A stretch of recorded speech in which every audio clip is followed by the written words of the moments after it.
কি ব্যাপার মা? রূপা এভাবে ব্যাগ নিয়ে বাইরে দাঁড়িয়ে আছে কেন? ও, বুঝতে পেরেছি, তোমাকে এয়ারপোর্টে আমাকে আনতে যেতে নিষেধ করেছি, এর জন্য রাগ হয়েছে।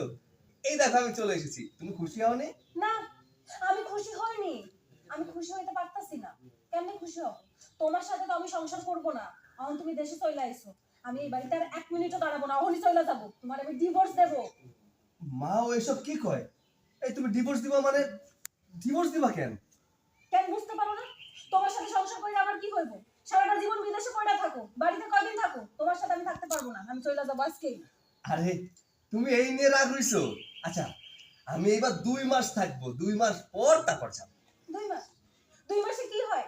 এই 2 মাসে তুমি আমার কি উদ্ধার করবা? কিছু করতে পারবা না। সংসার মানে কি? স্বামী নিয়ে সারা জীবন একসাথে থাকা। কিন্তু তুমি কি করো? 2 মাসের জন্য আসো, 2 মাস থাকো, তারপর আবার চলে যাও। আমি তোমার সাথে এইভাবে সংসার করতে পারবো না। আচ্ছা ঠিক আছে, এর আচ্ছা ঠিক আছে, এই 2 মাস পর আমি যাই, তারপরে একবারে চলে আসবো, আর যাবো না। শোনো, আমার হাতে না এত সময় নাই। এত সময় আমি তোমার জন্য অপেক্ষা করতে পারবো না। আমি চলে যাইতাছি। এটাই আমার ফাইনাল ডিসিশন। আর খবরদার,